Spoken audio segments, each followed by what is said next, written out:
Welcome back, everybody, to Altcoin Daily. My name is Aaron. 234,000 people have subscribed to this channel. 20,000 plus have subscribed to this channel in the past 30 days alone.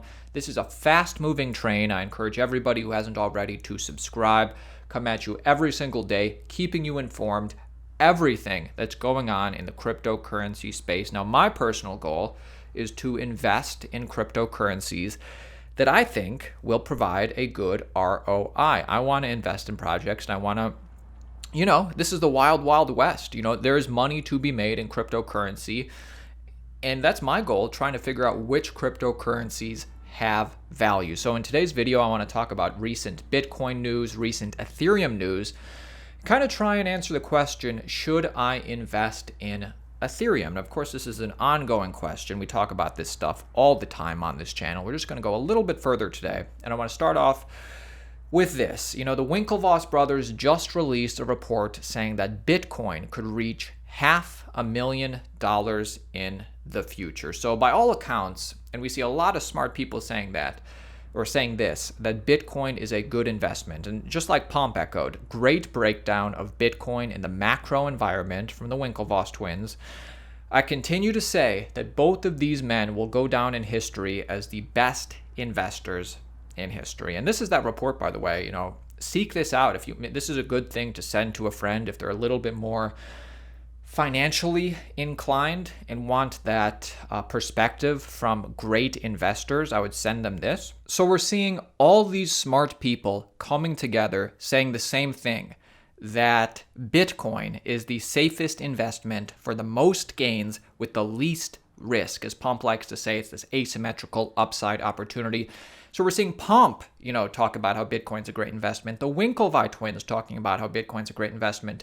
Raoul Pal, famed investor, founder, CEO of Real Vision Group, a highly respected investor in the space. He just became increasingly or extremely bullish on Bitcoin.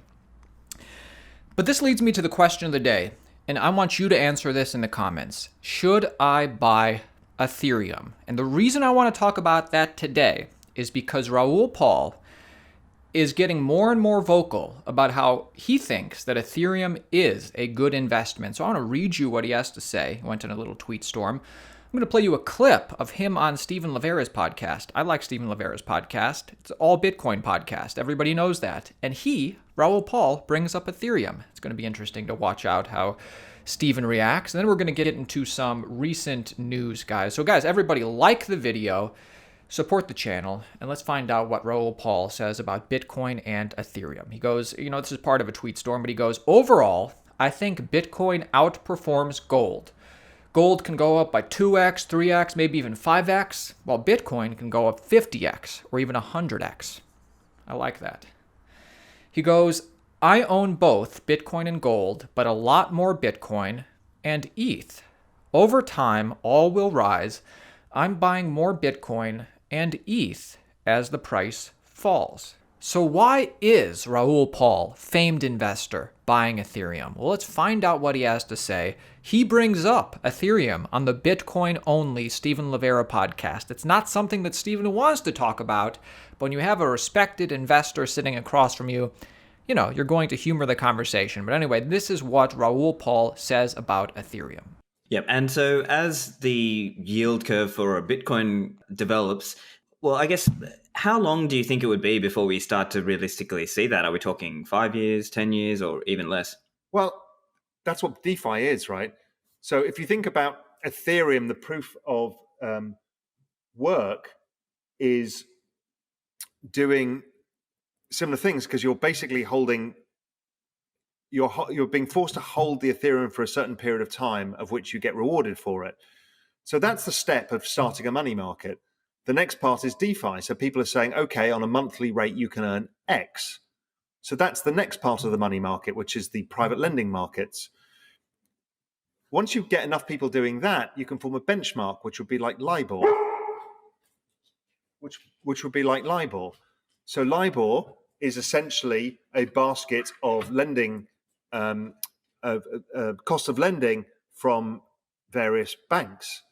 So then you've got benchmark lending rates. So once you've got that, you can also go out further in the future. So I think people are working on this, and this is probably within 5 years, we're going to get pretty close to it, maybe within 3. Now, it doesn't mean it's going to be liquid or anything else yet. We've got a long way to go, but I think it's starting to get interesting. So I guess I'm curious why you see that that would have to be an Ethereum thing, and it couldn't just be done as just like companies doing it on Bitcoin. I'm just curious why you believe that. No, what I'm saying is Ethereum's doing it now, right? So I see. A lot of that kind of work is happening on Ethereum. Now, doesn't mean it's not going to happen on the Bitcoin blockchain either, but it's not, that's not where most of the development is in this space yet. And will that come? For sure, because, I actually think, I know there's this tribal warfare between all of this stuff, and I don't believe in any of that. I think Bitcoin is the pristine, purest collateral and reserve asset. And I think Ethereum is a different system, and they will work hand in hand, and so they should. So I think, it's like having a government bond market. It's like having a corporate bond market. All of these things together is all coming. All right. And the reason I find this interesting is because, Raoul Pal isn't a cryptocurrency guy. He's a traditional, acclaimed investor guy. And the fact that he's just getting into Bitcoin, obviously, that's why it's such a huge deal that this guy is all about Bitcoin now. But he's bringing up Ethereum, and it kind of seems like, he was aligning himself with a lot of Bitcoin-only people. For instance, Stefan Livera, Preston Pish, and he is friends with those guys, and those guys have aligned themselves with him. But now he's bringing up Ethereum, and specifically even on a podcast, which is Bitcoin-only. And he said, Bitcoin and Ethereum are different. I'm aware of the tribalism. Despite that, they're different things, but he thinks, based on what's happening, Ethereum will go up. And even publicly, he's tweeting, I am buying Ethereum. So, listen, I've said this before, and Bitcoiners have said this before. Is there differences with Ethereum? Yes. Are there things happening with Ethereum that could present problems down the road? Yes. Is that what we're seeing right now? No. So, this cycle, it seems to me that Ethereum is going to do well, and Bitcoin is going to do well for different reasons. So I probably will buy an Ethereum or two. We're going to finish up today's video. I want to clue you in with everything that's been going on in the past 24 hours. Number one, Yearn Finance YFI price just hit a new all-time high, $18,000. The DeFi craze continues. Exchanges are rushing to list popular DeFi tokens. So you can see Yearn Finance listed 34 by market cap, $18,000. The reason it's able to hit such high prices is because it has a less supply. Obviously, if there's less supply and there's demand, prices go up. Yearn Finance isn't decentralized or immutable like Bitcoin is, but it does have less supply than Bitcoin does. And if there's demand, the price goes up. And as far as, exchanges listing popular tokens, the news is that OKX, jumping on the DeFi bandwagon, announced that they're going to list 8 different DeFi tokens: Band, Ren, Just, Teller, Yearn, all this stuff. And the article goes on to say Coinbase is doing this, Binance, Huobi. All exchanges are listing tokens that people want to invest in. It's just this feedback loop. Anyway, wanted to bring that to your attention. A different thing, Grayscale is pulling its ads from Tucker Carlson. Grayscale Investments, a major crypto investment firm with $8.5 billion in assets, has pulled advertising from Tucker Carlson's primetime show following the host's controversial comments about the recent Black Lives Matter protest. I want to get your opinion, by the way, so let me know what you think about this story. The national campaign to promote digital currencies, Grayscale, their new commercial is called The History of Money, launched 3 weeks ago.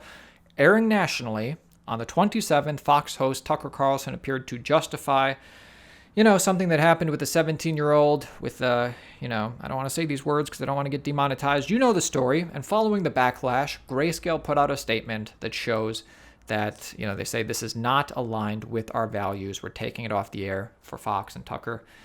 Let me know if you think that this is something that is an expectation of yours for Grayscale. Let me know your thoughts. That's it for me today, my friends. This is Aaron at Altcoin Daily. Like, comment, share, subscribe. I want to hear your opinion on what we talked about with Raoul Pal and Ethereum. Should I buy Ethereum? That's the question. And I want to get your opinion on the final story about Tucker Carlson and the fact that the Grayscale ad was pulled. That's it for me today, guys. See you tomorrow.